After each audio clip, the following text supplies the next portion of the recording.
ये आपका P series का पेपर है। सॉल्यूशन डिस्कस करने से पहले मैं आपको कुछ इम्पोर्टेंट चीज़ बताना चाहता हूँ। एक चीज़ है जो आपको बतानी है, सो ध्यान से सुनना। आप ये देखो, ये जनरल इंग्लिश का पेपर है 5th सेमेस्टर का, जो अभी हुए थे बीबीए के। इसमें जो मैक्सिमम मार्क्स है ना, वो 75 है। लेकिन आपका जो न्यू सिलेबस है उसमें आप देखना, अपने पेपर में 100 कर दिया गया है। मैंने बीसीए का देखा था, उसमें भी 100 मार्क्स कर दिए गए हैं। सो ये आपके साथ काफ़ी कुछ चीज़ें चेंज करी हैं, और पता नहीं इसी साल इन्हें करना ज़रूरी था क्या।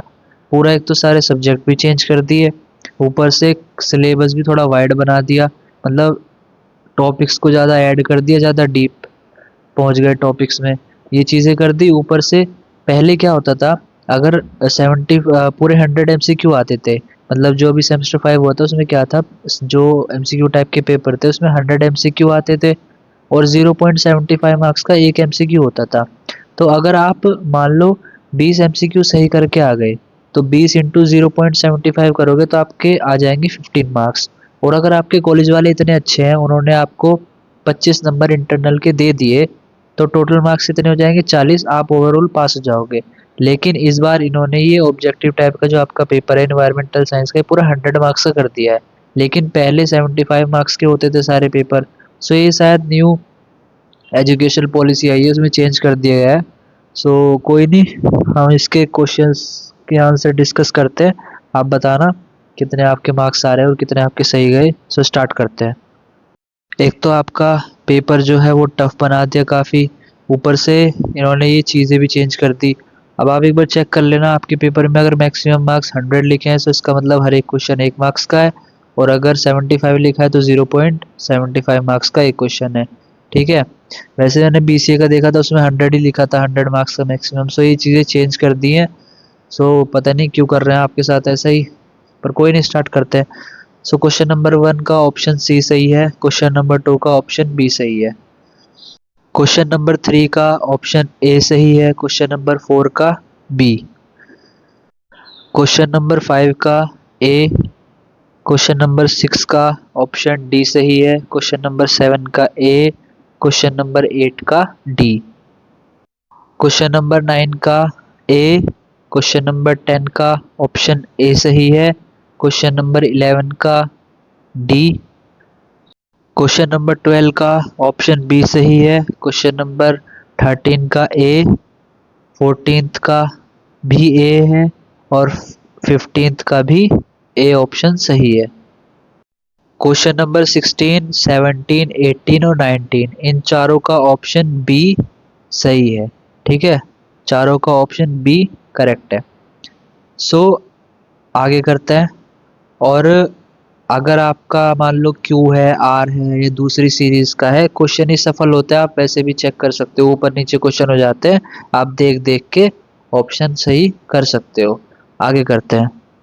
क्वेश्चन नंबर 20 का ऑप्शन सी सही है, क्वेश्चन नंबर 21 का ए, 22 का सी, 23 का डी, 24 का डी, 25 का ए, 26 का ए, 27 का डी, 28 का बी, 29 का ए, 30 का बी, 31 का सी, 32 का बी, 33 का बी, 34 का डी,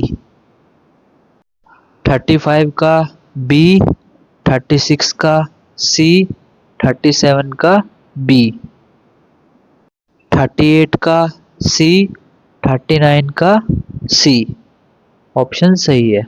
ठीक है, 38 का भी सी है और 39 का भी ऑप्शन सी सही है। 40 का डी, 41 का डी, 42 का ऑप्शन बी, 43 का ऑप्शन डी, 44 का बी, 45 का बी, 46 का ए, 47 का बी, 48 का बी, 49 का बी और 50 का डी। सो जैसे कि मैंने अभी तक आपको 50 क्वेश्चंस के सॉल्यूशन बता दिए हैं। आपने एक चीज़ नोटिस करी होगी कि 19 क्वेश्चंस इसमें से ऐसे हैं जिनके ऑप्शन बी सही है, मतलब 19 क्वेश्चंस ऐसे हैं जिनका आंसर बी ही है ऑप्शन। सो आप एक चीज़ देखना, जो ये 51 है इसका ऑप्शन भी बी सही है, ऑप्शन बी इसका आंसर है। आप ये देखो कि इसका जो बी आंसर है वो कितना अच्छे से एक्सप्लेन करा हुआ है, मतलब थोड़ा वो लिखा है ना, सेंटेंस बड़ा बड़ा से लिखा है। सो बहुत बार ऐसा ऐसे आंसर्स लिखे होते हैं तो आप समझ जाओगे कि अगर 4 MCQ 4 ऑप्शंस दिए उसमें से और एक थोड़ा सा ज़्यादा डिफाइन कर दिया है, ज़्यादा सेंटेंस बना दिया है, तो चांसेस हैं कि वो ऑप्शन सही हो सकता है। ठीक है, चांसेस हैं, ज़्यादा चांसेस होते हैं उसके सही होने के। ये चीज़ आप आगे भी नोटिस करना, और ये आपके आगे के पेपर के लिए काम आएगी, कैसे आप मतलब MCQ वाले सॉल्व कर सकते हो। ठीक है, वैसे हर जगह ही कॉम्पिटिटिव एग्जाम में इन सब चीज़ों में काम नहीं आती, बट ये जो आपके पेपर होते हैं यूनिवर्सिटी के, जनरली CCS के, इसमें देखा गया है जो सेमेस्टर 5 के ये सारे क्वेश्चंस आए थे ऑब्जेक्टिव टाइप के, आप ऐसे कर सकते हो। आप करना नोटिस कि जो सही आंसर है, मतलब मैं छोटे वर्ड्स की बात नहीं कर रहा जिसमें एक एक वर्ड लिखा है खाली 4 ऑप्शन में, पर उनमें बात कर रहा हूँ जिनमें बड़े बड़े सेंटेंस लिखे हुए हैं। सो चारों ऑप्शन में से जो सबसे ज़्यादा बड़ा सेंटेंस लिखा हुआ होता है वो जनरली सही आंसर हो सकता है। आगे करते हैं। सो 51 का बी, 52 का ए, 53 का बी, 54 का ए, 55 का बी, 56 का डी, 57 का सी, 58 का ऑप्शन बी सही है। 59 का ए, 60 का बी, 61 का डी, 62 का बी ऑप्शन सही है। अब जो वो बड़े सेंटेंस वाली थ्योरी है वो यहाँ पर तो काम नहीं आएगी, ठीक है, वो चीज़ यहाँ पर काम नहीं आएगी जो ये 1 वर्ड के हैं, लेकिन वो जो मैंने अभी पहले क्वेश्चन कराया आप उसमें देखना, उसमें काम आ जाएगी। अब करते हैं 63। 63 का ऑप्शन ए सही है, 64 का डी, 65 का बी, 66 का बी और 67 का ऑप्शन डी सही है। 68 का सी, 69 का डी, 70 का बी और 71 का सी। 72 का ऑप्शन बी सही है, 73 का सी, 74 का ए, 75 का बी, 76 का ए, 77 का डी, 78 का सी। 79 का ऑप्शन सी सही है, 80 का सी, 81 का डी, 82 का ए, 83 का ऑप्शन डी, 84 का ए, 85 का सी।